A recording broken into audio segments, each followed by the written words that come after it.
igual en esta oportunidad, pero eh, cada ocasión para abrir las escrituras es un buen momento. Así que gracias hermanos también por la flexibilidad para cambiar el día y bueno, ahí podemos acomodarnos para poder estar presentes.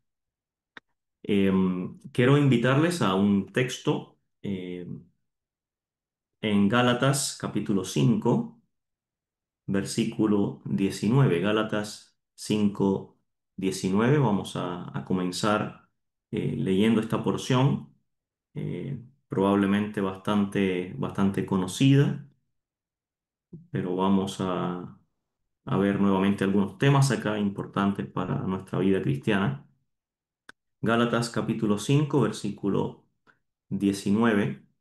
Dice así la palabra de Dios: y manifiestas son las obras de la carne, que son adulterio, fornicación, inmundicia, lascivia, idolatría, hechicerías, enemistades, pleitos, celos, iras, contiendas, disensiones, herejías, envidias, homicidios, borracheras, orgías y cosas semejantes a estas, acerca de las cuales os amonesto, como ya os lo he dicho antes, que los que practican tales cosas no heredarán el reino de Dios.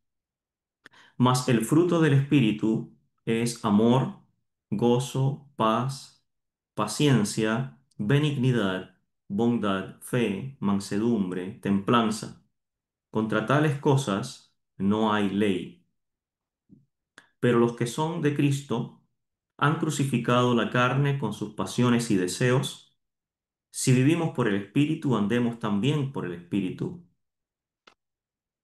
Hasta ahí vamos a leer, hermanos. Eh, Cada vez que leemos la palabra de Dios es muy bueno poder aplicar a nuestra vida personal, a nuestra experiencia personal, aplicar la palabra de Dios. Y digo esto porque muchas veces leemos el texto y lo vemos como en tercera persona, pensamos que aplica a otro y pocas veces entendemos que es para nosotros. Entonces, un buen ejercicio que les propongo es que siempre que leamos textos así, eh, podamos leerlo en primera persona, en primera persona. Por ejemplo, el versículo 24 dice: pero los que son de Cristo han crucificado la carne con sus pasiones y deseos. ¿Qué pasa si yo leo este texto aplicándolo a mí en primera persona? Entonces podría yo leer así y decir: pero ahora que soy de Cristo, he crucificado la carne con mis pasiones y con esos deseos. Por lo tanto, hermanos, cuando lo leemos así nos hacemos responsables con lo que Dios está diciendo. El versículo 25, por ejemplo, dice: si vivimos por el Espíritu, andemos también por el Espíritu. Bueno, eso yo lo leo de manera personal y debo leer que si yo vivo por el Espíritu, debo también andar por el Espíritu. Así que pensando en esto, vamos a ver cómo aplicar esto que hemos leído. Por un lado tenemos en el versículo 19 un listado tremendo de las obras de la carne y por otro lado tenemos desde el versículo 22 el fruto del Espíritu. Lo primero que quiero hacer notar es que respecto de la carne dice que son obras, las obras de la carne.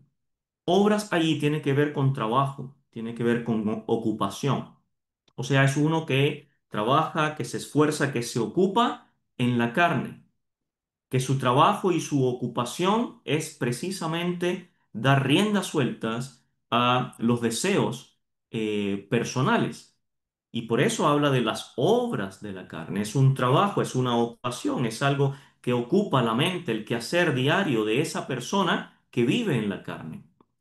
Ahora, luego habla en el versículo 22 del fruto del Espíritu y vemos el contraste acá. Por un lado es el trabajo, la ocupación en la carne, pero por otro lado leemos el fruto del Espíritu. Y cuando se refiere a fruto, es un resultado, es una consecuencia, es un resultado sin esfuerzo humano. es el fruto del Espíritu, o sea, es el resultado de una vida en el Espíritu.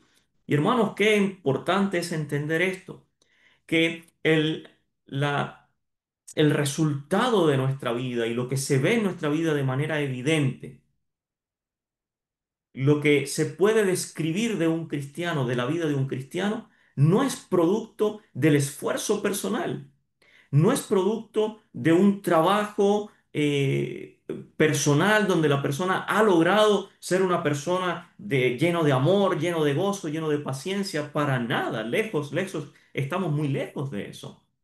Porque no es nuestra ocupación, nuestro trabajo eh, humano y carnal lo que nos lleva a producir ese fruto, sino que es el Espíritu de Dios. Produce ese resultado sin esfuerzo humano. Y luego vemos ese listado del fruto del Espíritu y decimos, el Espíritu es amor, gozo, paz, paciencia, benignidad, bondad, fe, mansedumbre, templanza. Y quiero hacerles pensar, hermanos, con cuál o con cuáles de estas características podemos nosotros o podríamos nosotros derrotar las obras de la carne. Piense en las obras de la carne. Piense en ese adulterio, en fornicación, en inmundicia, en lascivia. Piense en idolatría, en hechicería. ¿Con qué herramienta espiritual podríamos nosotros vencer aquellas obras de la carne? ¿Será con el amor? ¿Con amor podríamos vencer aquellas obras? ¿Con el amor de Dios? ¿Será que con el gozo que produce el ser hijos de Dios, el gozo de la salvación, podríamos vencer aquellas cosas? ¿Será que con la paz con Dios, la paz para con Dios, la paz judicial, podríamos nosotros tener una herramienta firme para luchar contra aquellas cosas? Bueno, mire, probablemente sí, todas estas manifestaciones del fruto del Espíritu son herramientas poderosas para vencer las obras de la carne. Pero yo quiero detenerme en la última de estas menciones, y es la templanza. Hermanos, esa templanza no está ahí por gusto y está terminando el listado. Fíjese que el listado del fruto del Espíritu comienza con amor y termina con templanza.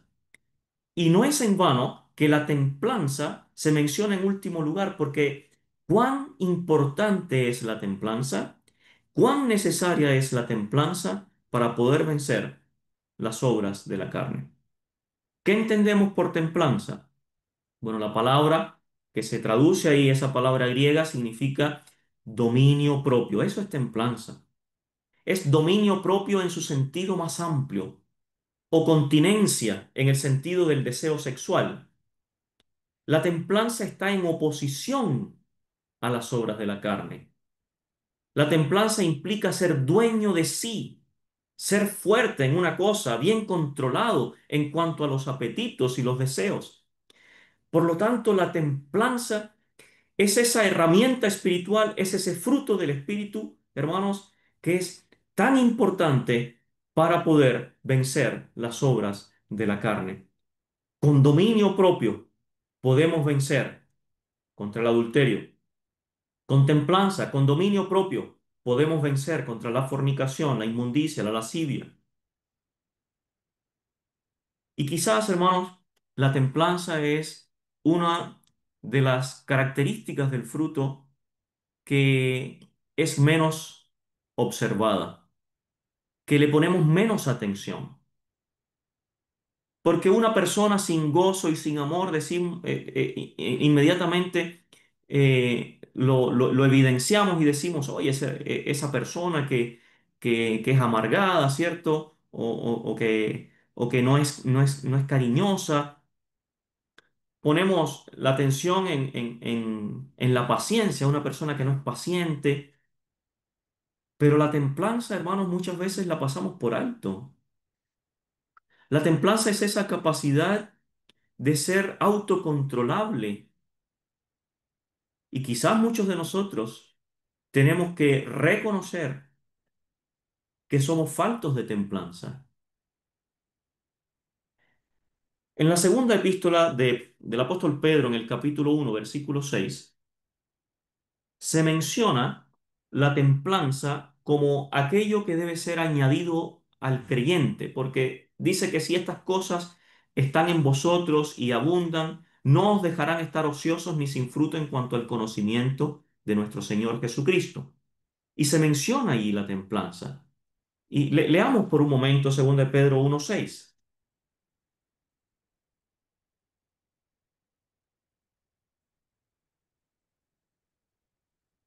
Dice así, leamos desde el 5. Segunda de Pedro 1:5. Vosotros también, poniendo toda diligencia por esto mismo, añadid a vuestra fe virtud, a la virtud conocimiento, al conocimiento dominio propio. Eso es templanza, dominio propio. Al dominio propio, paciencia. A la paciencia, piedad. A la piedad, afecto fraternal. Y al afecto fraternal, amor. Porque si estas cosas están en vosotros y abundan, no os dejarán estar ociosos ni sin fruto en cuanto al conocimiento de nuestro Señor Jesucristo. Pero el que no tiene estas cosas, y esto es una advertencia, el que no tiene estas cosas, tiene la vista muy corta, es ciego, habiendo olvidado la purificación de sus antiguos pecados. Hermanos, preste atención a lo que dice el texto. Dice que si estas cosas están en vosotros, sí, están en nosotros, porque tenemos el Espíritu Santo. Pero dice, y si abundan, no es simplemente que estén en nosotros, es que abunden aquellas cosas. Y por eso habla de ir sumando exponencialmente. Dice añadid, añadid, añadid. Y se menciona entonces el dominio propio. Vamos a destacar, hermanos, dos beneficios prácticos de estas cualidades. El primer beneficio práctico es que, como hemos leído, produce estas cosas, la fe, ¿cierto?, que hemos leído, virtud, conocimiento, dominio propio, paciencia, piedad, afecto fraternal, amor. Estas cosas nos van a ayudar a crecer en cuanto al conocimiento de nuestro Señor Jesucristo. Con la ayuda del Señor, en las oportunidades que tengamos más adelante, vamos a hacer énfasis en este aspecto de la necesidad de crecer en el conocimiento de nuestro Señor Jesucristo. Ese es nuestro tema, crecer en el conocimiento de nuestro Señor Jesucristo. Lo que estamos viendo ahora es cómo la templanza produce que nosotros podamos conocer más a nuestro Señor Jesucristo. Dice, porque si estas cosas están en vosotros y abundan, no os dejarán estar ociosos ni sin fruto en cuanto a qué, en cuanto al conocimiento de nuestro Señor Jesucristo. Es decir, que en la medida que añadimos más de estas cosas y más templanza, nos pareceremos más al Señor y como consecuencia le conoceremos de mejor manera. Esto nos llama a un conocimiento desde la experiencia personal, no solamente teórico. No es que solamente hablemos del fruto del Espíritu. No es que solamente hablemos de la necesidad de tener dominio propio. No es teórico. Esto es experiencia personal. No solo podemos hablar de templanza, sino que somos creyentes dominados por la influencia del Espíritu y del Señor Jesucristo. Somos gobernados por la influencia del Espíritu Santo en nuestras vidas. El segundo beneficio no solamente es que nos va a ayudar a conocer más personalmente y de manera práctica al Señor, no solamente de oídas y teóricamente, sino de manera práctica, vamos a poder conocerle más. No solo eso. En segundo lugar, el segundo beneficio es que seremos resguardados de la influencia de nuestra antigua naturaleza. Es lo que dice acá, en el versículo 9. Dice, pero el que no tiene estas cosas, tiene la vista muy corta, es ciego, habiendo olvidado la purificación de sus antiguos pecados. Por lo tanto, el segundo beneficio es que seremos resguardados de la influencia de nuestra antigua naturaleza, nuestros antiguos pecados. ¿Por qué? Porque vamos a ser conscientes de nuestra purificación. Vamos a ser conscientes de lo que somos ahora en Cristo. Y por lo tanto, seremos movidos a actuar en correspondencia a esa nueva naturaleza. Y eso es lo que hemos leído en Gálatas. Está el listado de las obras de la carne y luego está el listado del fruto del Espíritu y cómo el fruto del Espíritu nos ayuda a vencer las obras de la carne. Es un tremendo beneficio, hermanos, el añadir estas cosas a nuestro carácter, añadir estas cosas a nuestra personalidad cristiana. Ahora somos de Cristo. Ahora estamos en Cristo, somos de Él. Por lo tanto, seremos movidos a actuar en correspondencia a esta nueva naturaleza. Bueno, también tenemos como ejemplo el consejo del apóstol Pablo a Timoteo. Pablo le habla a Timoteo en su segunda carta, segunda Timoteo, el capítulo 1, versículo 6, y le dice así, por lo cual te aconsejo que avives el fuego del don de Dios que está en ti por la imposición de mis manos. Porque no nos ha dado Dios espíritu de cobardía, sino de poder, de amor y de templanza. Templanza, dominio propio. Hermanos, prestemos atención a lo que le está diciendo el apóstol Pablo a Timoteo. La templanza se opone a la cobardía, al temor.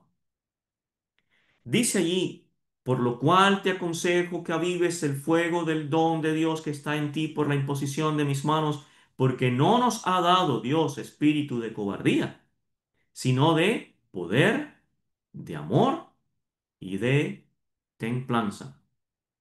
Dios nos ha dado esa capacidad de autogobierno, de autocontrolarnos. La templanza se opone a la cobardía. La templanza se opone al temor. ¿Por qué? Porque seremos controlados por el Espíritu. Timoteo, él lloraba, Timoteo se atemorizaba a causa del servicio a Dios, a causa de la oposición. Él debía poner su carácter firme hacia el propósito de la obra y no hacia las circunstancias. Y para ello, ¿qué debía recordar? Bueno, que Dios nos ha dado un espíritu de poder, de amor y de templanza. Y ese espíritu se refiere a una disposición mental, no se refiere ese espíritu al Espíritu Santo, se refiere en realidad a una influencia de Dios, a un soplo de Dios, a una disposición que viene del Espíritu, sí, del Espíritu Santo, pero es una disposición mental, como un aliento para el alma, un aliento para el alma racional y espiritualmente controlada. Es un alma controlada por esas tres cosas que dice allí. Dice, no nos ha dado Dios espíritu de cobardía, sino de poder, de amor y de templanza. Es un alma controlada, un ser controlado por el poder proveniente de Dios, en primer lugar. Luego es un alma controlada por el amor de Jesucristo. Recordemos que ese amor que echa fuera todo temor. Bueno, Timoteo necesitaba recordar eso. El amor de Cristo echa fuera todo temor. Dios nos ha dado espíritu de cobardía. Nos ha dado espíritu de amor. En el amor de Cristo, ese amor perfecto que echa fuera todo temor. Y en tercer lugar, es un alma controlada por la templanza del Espíritu Santo. ¿Lo ve? El poder proveniente de Dios, el amor de Jesucristo y la templanza del Espíritu Santo. Ahí lo tenemos. Y Dios nos ha provisto de ello. ¿Para qué? Para que no tengamos ese impulso a la cobardía, ese temor de lo cual el apóstol Pablo está amonestando a Timoteo. No nos ha dado Dios espíritu de cobardía, sino de poder, de amor y de dominio propio. En conclusión, hermanos, en esta parte, Dios nos ha dado un espíritu o un ánimo o un ímpetu de dominio propio. Nos ha dado la capacidad de autocontrol. No debemos actuar de manera irreflexiva. No debemos actuar de manera irracional, precipitada o insensata. No importa cuán adversas sean las circunstancias, deberíamos mantener un criterio equilibrado. Es más, espiritualmente equilibrado. Y actuar siempre con prudencia espiritual. Ahora yo pregunto, hermanos, ¿quiénes de nosotros, en las actividades que hacemos en la iglesia local, quiénes en la iglesia necesitan más templanza? Piense por un momento. Le voy a dar algunos ejemplos. ¿Será que necesita más templanza el anciano? Piensa en la iglesia local, todos sus miembros. ¿Quién necesita mayor dominio propio, mayor templanza para ejercitar su ejercicio o sus dones? ¿Será el anciano? ¿Será que necesita mayor templanza los diáconos, los que administran, por ejemplo? ¿Necesitan control, los que manejan los recursos, las platas, los dineros? ¿Quién necesita mayor templanza?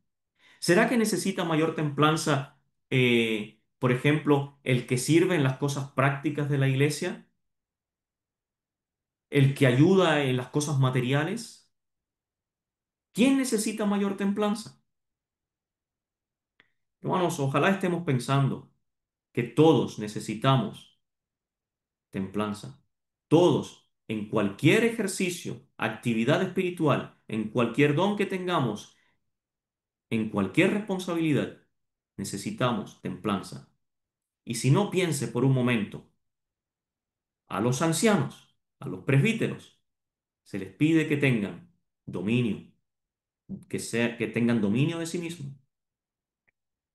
También a los diáconos se les pide que tengan también templanza, dominio. ¿Se acuerdan las características que debían tener aquellos 7 varones en Hechos capítulo 6? Dice, escojan entre vosotros a 7 varones. ¿Y qué se dice de ellos? Que tengan control del Espíritu Santo, que sean varones llenos de fe y del Espíritu Santo. Necesitaban control. Y si no, pensemos en el caso de los maestros, en el caso de Timoteo, por ejemplo. Era un maestro de la Biblia para los creyentes. Él debía enseñar. ¿Qué se requiere de Timoteo? Se requiere dominio propio, se requiere templanza. Los jóvenes, ¿se acuerda lo que le dice el apóstol Pablo a Tito? Cuando le dice, enseña a los jóvenes. ¿Qué le tenía que enseñar Tito a los jóvenes? A que tuvieran autocontrol. Eso es lo que les tenía que enseñar, a que fueran controlados en su mente, en sus impulsos, en sus pasiones. Tenían que controlarse, aprender a controlarse, sanos de mente. Es lo que le dice Pablo a Tito. Enséñales a los jóvenes a que sean sanos de mente. Y a las jovencitas también. A las jovencitas, el apóstol Pablo dice que las ancianas enseñen a las más jovencitas a ser, ¿qué cosa? Dice, prudentes. Y no solo eso, sino que las mismas ancianas, antes de enseñarle a las jovencitas a ser prudentes, ¿qué tienen que ser las mismas ancianas? Tienen que ser también prudentes. También tienen que aprender a conducirse con prudencia, con autocontrol. Entonces, hermanos, con todo esto, ¿quién de nosotros debe tener una mayor dosis de templanza en su ejercicio espiritual? Todos. Y no hemos hablado, o sea, y estamos hablando solamente del ejercicio en la iglesia, pero piensa, hermano, fuera de la iglesia local, los padres, el papá en casa, tiene que tener templanza. La mamá en la crianza de sus hijos tiene que tener templanza. En el trabajo, para lidiar con los jefes, con las situaciones complejas, con los compañeros, cuando nos invitan, cuando nos tientan a hacer alguna otra cosa, ¿qué se necesita? Autocontrol, autocontrol. En el colegio, alguno que pueda estar estudiando o en la universidad y está relacionado con otras personas, alguna mujer que se le insinúe o algún varón que se le insinúe a alguna señorita. ¿Qué necesita ese creyente? Autocontrol. Necesita templanza. Recordemos que el fruto del Espíritu es necesario para poder vencer las obras de la carne. No lo olvidemos, hermanos. Así que ahí tenemos esa templanza, ese dominio propio, ese autocontrol. No importa cuán adversas sean las circunstancias, deberíamos mantener un criterio equilibrado en toda decisión. Ahora, lo que hemos leído acá en este caso de Timoteo, el apóstol Pablo le dice, no nos ha dado Dios espíritu de cobardía, sino de poder, de amor y de dominio propio. Quiero referirme un poco a esa palabra mencionada y dominio propio, porque se usa una palabra griega que es difícil de traducir. Es una de esas palabras casi intraducibles. Es sofronismos. Y esa palabra se ha definido o se ha tratado de definir como la sensatez de la santidad. La sensatez de la santidad. Seguimos hablando de ese dominio propio, ¿ah? Seguimos hablando de la templanza. Pero esa palabra que se usa ahí en ese texto, Dios nos ha dado espíritu de dominio propio. Esa palabra tiene la idea o se ha definido como la sensatez de la santidad. Qué interesante. Porque eso nos ayuda a entender que no se puede actuar sensatamente si no hay una vida apartada para Dios. Es la sensatez de la santidad. Es imposible. Es imposible ser un creyente con dominio propio o que actúe sensatamente si no vive en santidad, con una vida apartada para Dios. Por lo tanto, los creyentes insensatos, a ver, estoy dando algo por cierto, pero quiero preguntar, ¿cree usted que hay creyentes insensatos? Por supuesto que sí. Por supuesto que sí, ¿verdad? Actuamos muchas veces de manera insensata. Actuamos muchas veces sin autocontrol. Entonces, el creyente que tiene una actitud descontrolada, no estamos hablando de que ya se me salió algo una vez o me descontrolé una vez y eso lo someto y lo sujeto ante el Señor, me arrepiento o reconozco mi falta delante del Señor y hay provisión para eso. Pero no estamos hablando de ese caso fortuito, estamos hablando de un creyente insensato. Un creyente, por ejemplo, que es rápido eh, para hablar mal de un hermano, que es rápido para tratar mal a los hermanos o a otra persona. Un creyente que es rápido de lengua para decir cualquier cosa sin pensar si va a ofender, si va a afectar a alguien con sus actos, con sus palabras. Ese creyente que actúa de manera impetuosa, sin autocontrol. Estamos hablando de ese creyente. Ese creyente no debe preguntarse, ¿cómo puedo ser más sensato? Esa no es la pregunta. La pregunta es, ¿cómo puedo ser más santo? ¿Cómo puedo acercarme más al Señor? Porque volvamos al término, es la sensatez de la santidad. Lo que el creyente necesita no es decir, me voy a esforzar por ser más sensato, por tener más dominio propio, me voy a esforzar todo lo que pueda. No, lo que necesita es buscar más al Señor en la intimidad, apartarse para el Señor, buscar la santidad, como dice el texto a los hebreos, buscad la santidad, dice, sin la cual nadie verá al Señor. Eso debe ser el deseo del corazón del creyente. Y entonces el fruto del Espíritu se va a mostrar. ¿Lo ve? Es un fruto, es una consecuencia, es el resultado. La sensatez de la santidad, buscar la santidad. Y entonces actuaremos guiados por el Espíritu Santo con mayor sensatez, con mayor templanza.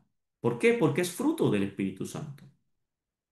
Entonces, la sensatez es respecto de mis acciones, mientras que la santidad es respecto de mi relación con Dios. En otras palabras, el foco primario debe ser hacia Dios, hacia Dios. Y el resultado entonces va a ser el fruto del Espíritu de manera evidente, que controle nuestra vida. Pensando en Timoteo, el apóstol le dice entonces, Dios no nos ha dado espíritu de cobardía, sino de poder, de amor y de dominio propio. Pero ya el apóstol le había advertido a Timoteo acerca del peligro de no ejercitarse en la labor que Dios le había concedido. Y por ejemplo, en la primera epístola, primera Timoteo capítulo 1 versículo 18 dice, primera Timoteo 1:18, este mandamiento, hijo Timoteo, te encargo. Es hermoso como le habla el apóstol a su hijo espiritual, ¿verdad? Este mandamiento, hijo Timoteo. Él no es duro con Timoteo. Él lo amonesta, él lo aconseja, pero siempre con ese amor paternal.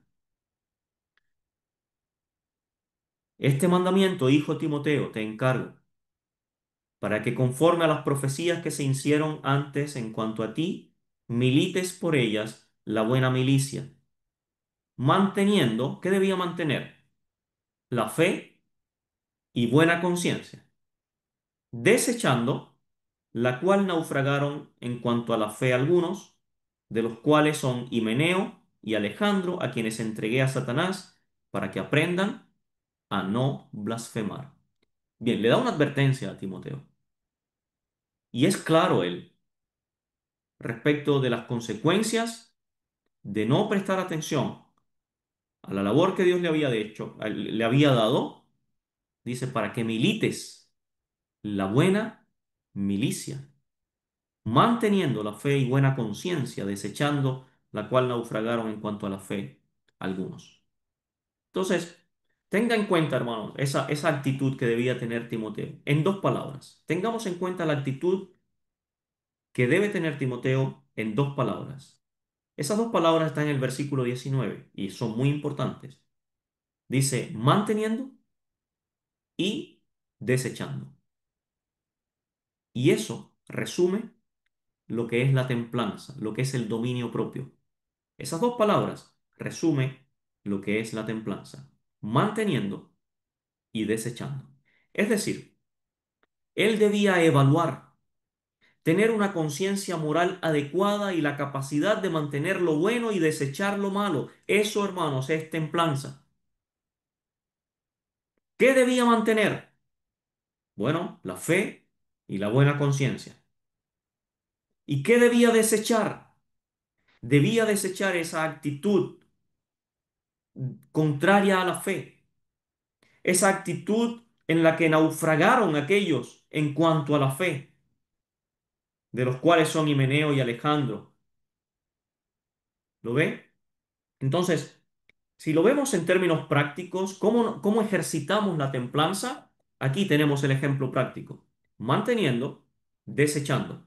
Debemos evaluar, hermanos, todas las cosas. Lo que hablamos, lo que hacemos, cómo nos conducimos y debemos evaluarlo de esta manera. Debemos mantener lo bueno y desechar lo malo. Y eso es lo que hacía el apóstol Pablo. ¿Se acuerdan cuando él dice, yo todas aquellas cosas que tenía las he botado a la basura, las tengo por basura? ¿Para qué? Para poder asirme de Cristo. ¿Lo ve? Él está haciendo eso. Él está manteniendo aquello que es bueno y está desechando todo lo que es malo, todo lo que es basura. Notemos también el consejo en 1 Timoteo 4:14. Le sigue hablando a Timoteo, el apóstol Pablo. 1 Timoteo 4:14 le dice, no descuides el don que hay en ti, que te fue dado mediante profecía con la imposición de las manos del presbiterio. Ocúpate en estas cosas, permanece en ellas, para que tu aprovechamiento sea manifiesto a todos. Ten cuidado de ti mismo y de la doctrina. Persiste en ello, pues haciendo esto te salvarás a ti mismo y a los que te oyeren. Ahora, hermano, no sé si usted nota cómo hay un énfasis acá en el cuidado personal, el cuidado de sí mismo, ese autocontrol, ese autogobierno, el ser conscientes de las cosas que necesitamos para resguardarnos. Dice, ten cuidado de ti mismo, ten cuidado de la doctrina. ¿Y cuál es el resultado de tener cuidado de la doctrina y de tener cuidado de sí mismo? Bueno, te salvarás a ti mismo y a los que te oyeren. ¿Qué significa te salvarás? No en cuanto a la salvación, por supuesto, ¿verdad? Tiene que ver con ser librado de caer en el error, ser librado de caer en el pecado. Te salvarás a ti mismo. Hermanos, entonces, este autocontrol, esta templanza, este dominio propio, el tener cuidado de uno mismo, cuán importante es para no tropezar, para no caer. Notemos las palabras tan intencionalmente ocupadas allí. Mire, dice, no descuides, dice, ocúpate, permanece, ten cuidado, persiste. Ahí está. Esas 5 palabras, hermanos, llevémoslas con nosotros a todos lados. Tenemos entonces, por una parte, aquellas 2 palabras tan prácticas que hemos leído anteriormente en 1 Timoteo 1:19, manteniendo y desechando. Vayamos guardando estas cosas en nuestro morral para salir a este mundo, ¿ah? Guardemos estas cosas para ser prudentes, para tener templanza. Entonces, ya ahí tenemos 2, manteniendo y desechando. Esa es la capacidad de evaluar todas las cosas y de decir, esto me conviene y esto no, ¿verdad? Pero ahora tenemos estas otras 5 cosas en 1 Timoteo 4:14. Echémosla también a nuestro morral para poder andar en este mundo. No descuides, ocúpate, permanece, ten cuidado, persiste.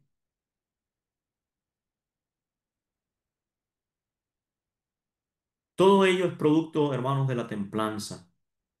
Es producto del dominio propio, la capacidad de tener autocontrol, de tener autogobierno. Vamos por un momento a 1 Corintios, capítulo 9, verso 25.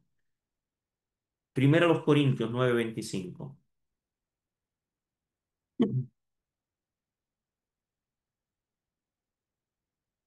Dice el texto, todo aquel que lucha, de todo se abstiene.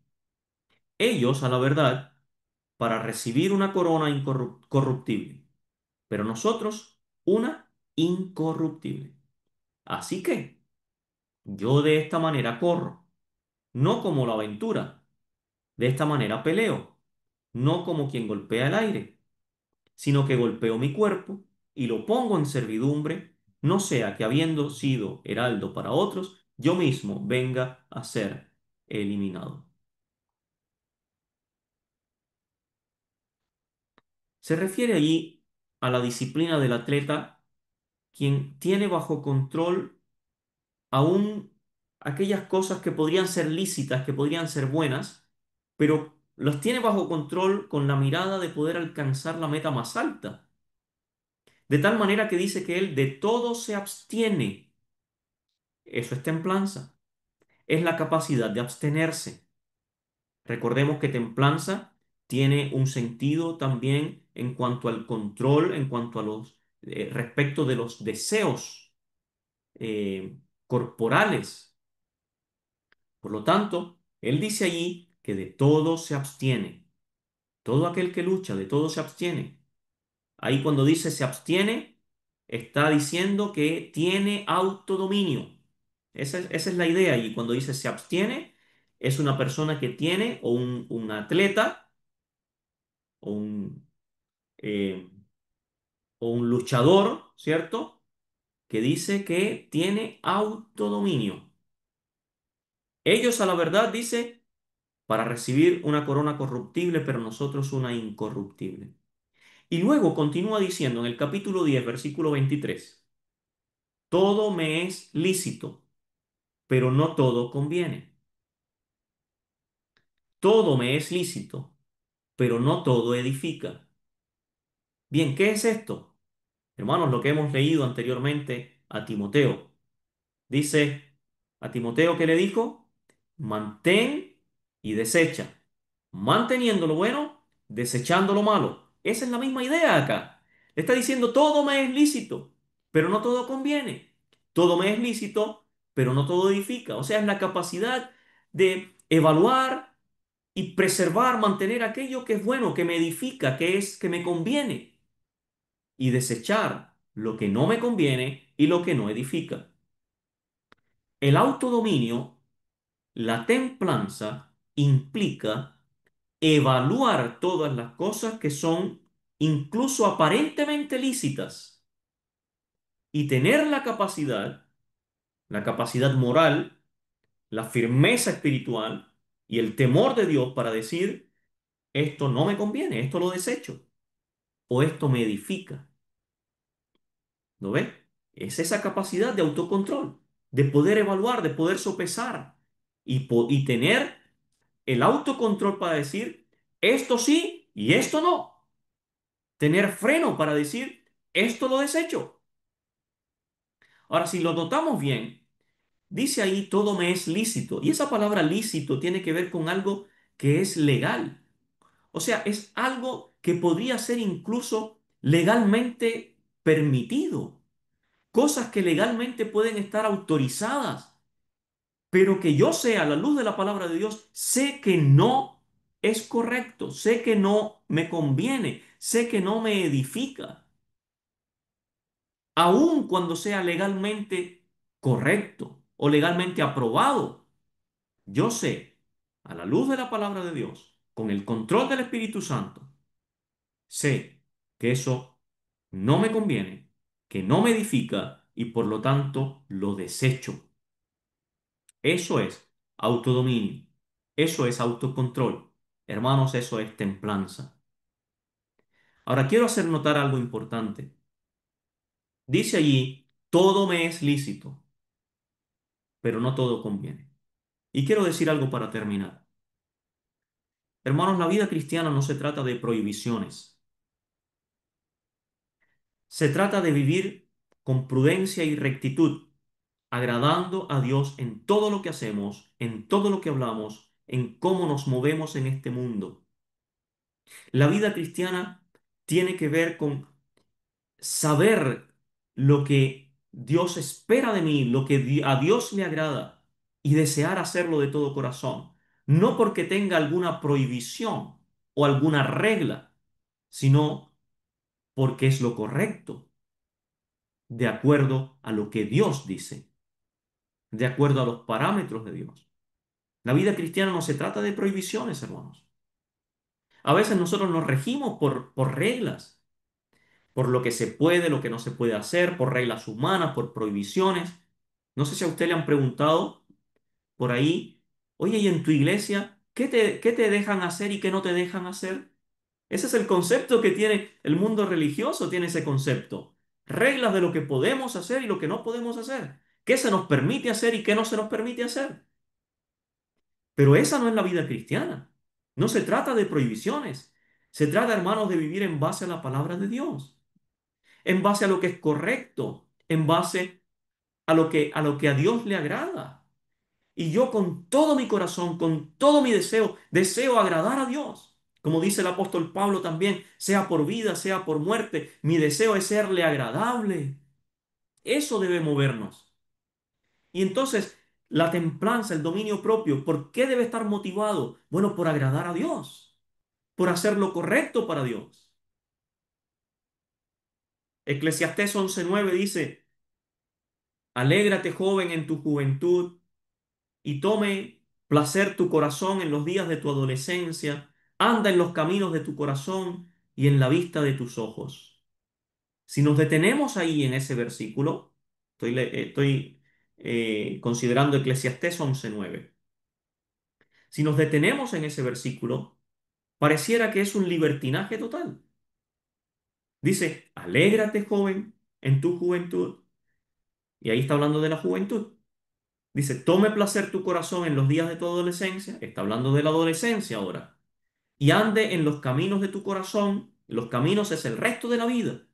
En los caminos de tu corazón, en la vista de tus ojos. O sea, está hablando de toda nuestra vida. Adolescencia, juventud y todo nuestro camino. Y el texto pareciera que está diciendo, haz lo que te venga en gana, haz lo que quieras hacer, dale riendas sueltas a tus deseos. Eso es libertinaje. Pero el texto sigue diciendo, advertencia, pero debes saber que sobre todas estas cosas te juzgará Dios. ¿Y qué es eso? Eso es una libertad sometida. Veamos la diferencia, hermanos. Por una parte tenemos el libertinaje, haz lo que quieras, pero por otra parte tenemos la libertad sometida, entender que sobre todas esas cosas Dios nos juzgará. Por lo tanto tenemos una libertad sometida y eso es lo que está diciendo Pablo a los Corintios. Todo me es lícito, pero no todo conviene. Todo me es lícito, pero no todo edifica. De manera que aunque tenemos libertad en Cristo, debemos ser prudentes, debemos conducirnos en base a aquello que me conviene y aquello que me edifica. En otras palabras, hermanos, somos responsables de nuestro propio bien. Por supuesto, Dios quiere el bien para ti, para mí, pero tú debes querer hacerte bien. Debes querer hacerte el bien. Porque aunque Dios quiere el bien para ti, puedes estar haciéndote daño a ti mismo al ir en contra de su voluntad. La templanza, el dominio propio, eso es lo que necesitamos, hermanos, en nuestras vidas. Es el fruto del Espíritu. Por supuesto, están las otras evidencias del fruto del Espíritu, ¿verdad? Amor, gozo, paz, todo lo demás.